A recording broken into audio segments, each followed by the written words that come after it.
The British Columbia Institute of Technology acknowledges that our campuses are located on the unceded traditional territories of the Coast Salish nations of Musqueam, Squamish, and Tsleil-Waututh. From the Broadcast Center at BCIT's Burnaby Campus, this is All Talk Radio. You're listening to 1680 The Crow.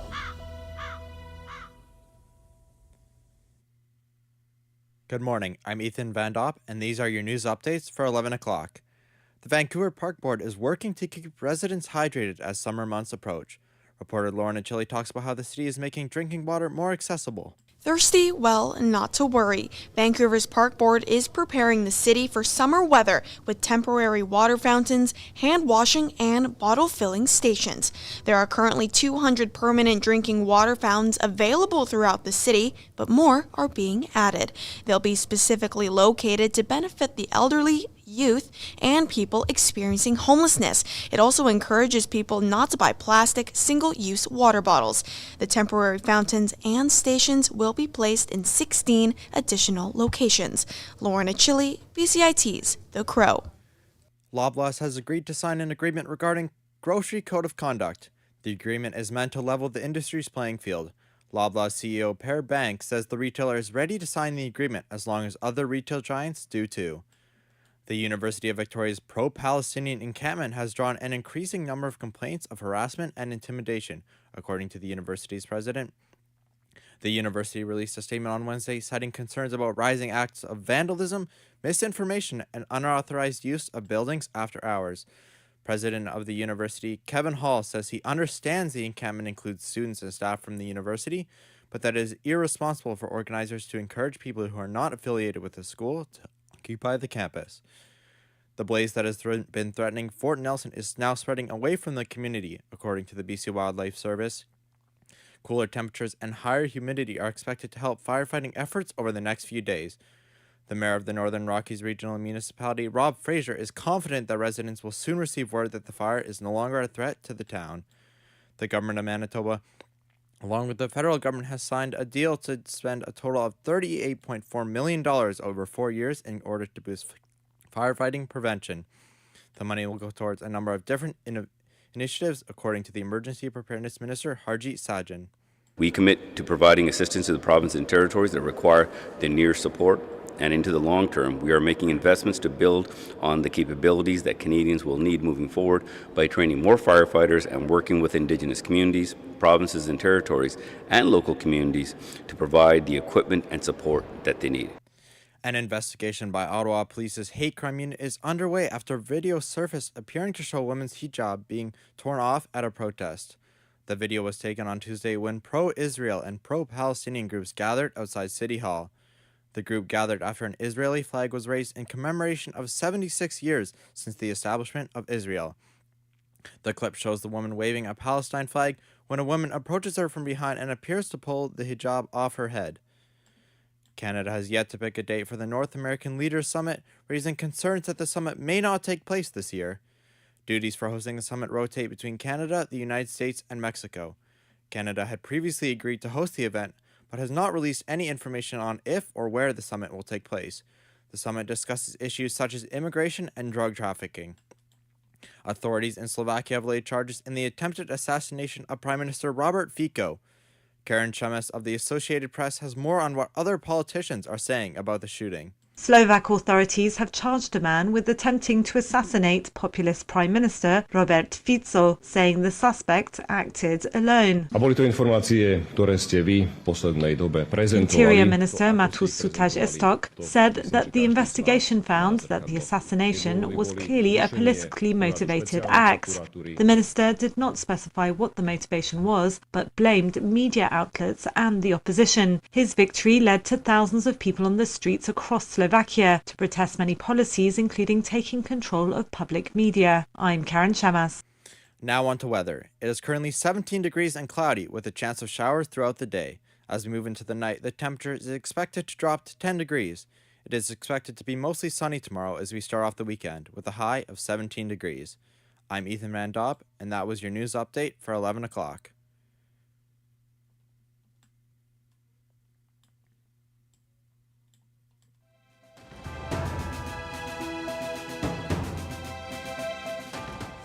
Stay tuned for more on BCIT's 1680 The Crow.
This is sports on 1680 The Crow.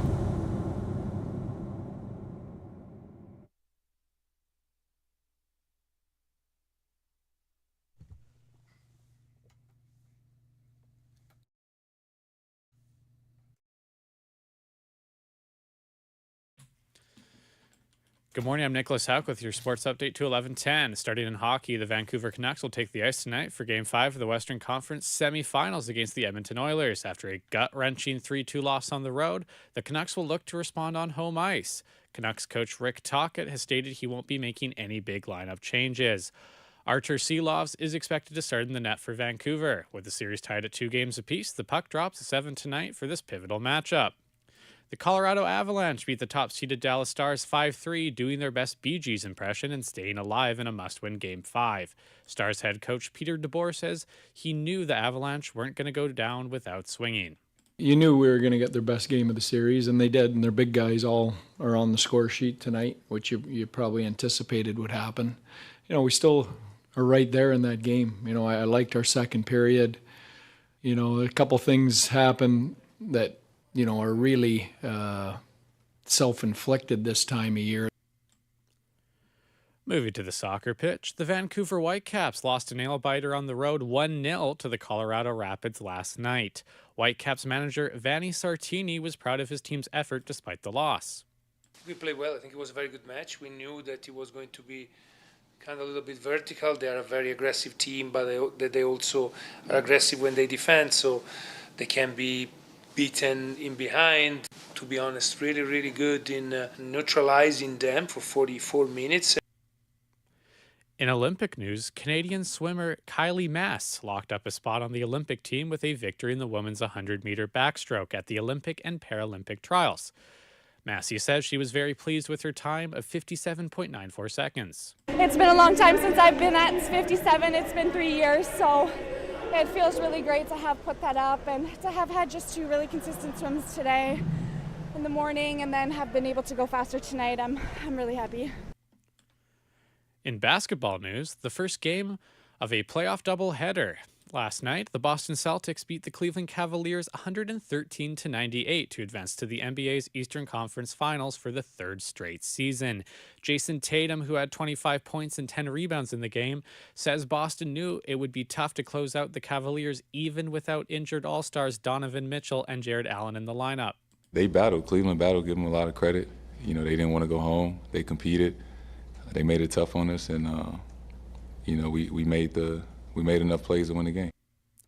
Staying on the court, the Dallas Mavericks beat the Oklahoma City Thunder 104-92 last night. Luka Doncic scored 31 points for the Mavericks, and they now take a 3-2 series lead in their Western Conference semifinal series. Thunder head coach Mark Daigneault says he doesn't fault his shooters for the loss despite the team only hitting 25% of their three-point attempts. I was actually pretty encouraged by the process tonight in terms of improving through the series. I thought we improved offensively tonight. I thought defensively we maybe took a little bit of a step back, and credit them. They did a great job. Heading to the Diamond, Major League Baseball pitcher Ronel Blanco has been suspended for 10 games by the MLB. Getting Coolbaugh on what led to Blanco being disciplined. Houston Astros pitcher Ronel Blanco has received a 10-game suspension for violating Major League Baseball rules prohibiting foreign substances. Blanco was ejected at the start of the 4th inning of Tuesday's game against Oakland after umpires found a foreign substance that first base ump Eric Backus said was, quote, the stickiest stuff, end quote, he had felt on a glove. His penalty, which also included an undisclosed fine, was announced by MLB Senior Vice President of On-Field Operations Michael Hill. Houston General Manager Dana Brown said Blanco will not appeal the suspension, which was set to begin Wednesday night against Oakland. I'm Gethin Coolbaugh. The NFL has finally issued a statement on Kansas City Chiefs kicker Harrison Butker's controversial comments. Butker made sexist and homophobic comments during a commencement address this weekend. The NFL and Jonathan Bean, the league's senior vice president, condemned Butker's remarks, stating his views are not those of the NFL as an organization. Bean said in a verbal statement on Wednesday. That was your sports update to 11:10. Thank you for tuning in. I'm Nicholas Hauka, BCIT's The Crow. Stay tuned for more on BCIT's 1680 The Crow.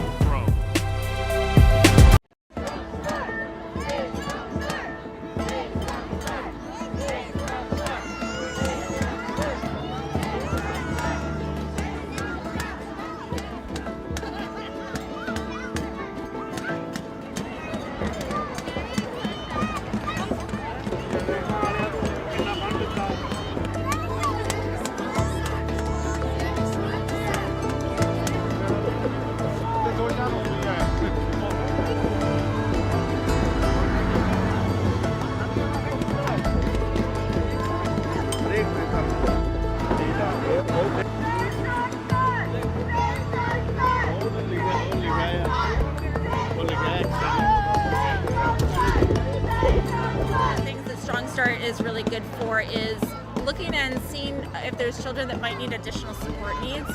And if that doesn't get identified until kindergarten or beyond, you're just missing that much more time of support that the families and children might need.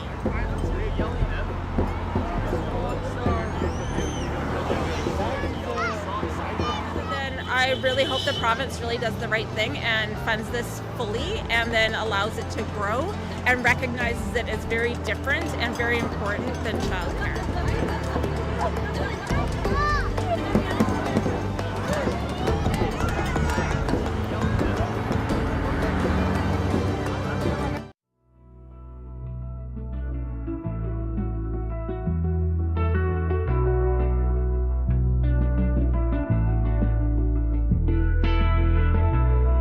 Fluctuations in our raw water source and changes in demand, maintaining different parts and equipment in the facility, keeping up with chemicals and logs.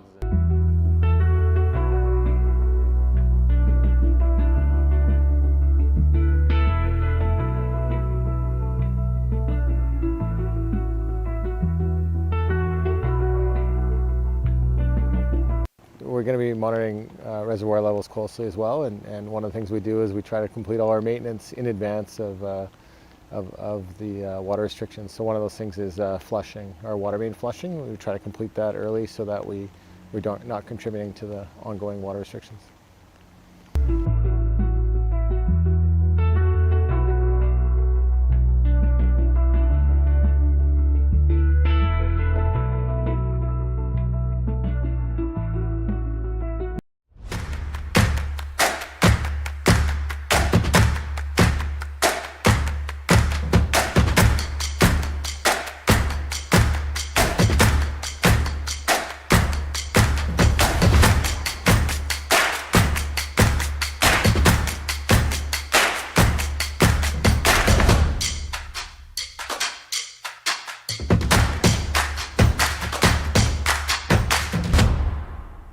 Everything is changing to digital. Everything is online. People aren't just waiting for the 6 o'clock news anymore. People want their news right now. They want to be able to go onto their smartphone, onto the internet, and see the news that they want to see. Vancouver is growing at, a really rapid rate, the Lower Mainland even, and with the tools that we're given here, we're able to cover all of that. Welcome to BCIT Magazine. I'm Radhika Sikakane. In the program, they really leave it up to you. I mean, the help is there when you need it, figuring out how to use the programs like Premiere, Audition, and figuring out how to use the cameras. But it's up to you to sort of experiment and figure out what you can do when you go out in the field. They brought candles and flowers to remember the student who lost her life yesterday. Theresa May says the international community condemns Moscow. They really make sure that you know the basics and you are able to put out a quality product. I'm Brady Tretanero. And I'm Radhika Sikakane. Thank you for tuning in to BCIT Magazine.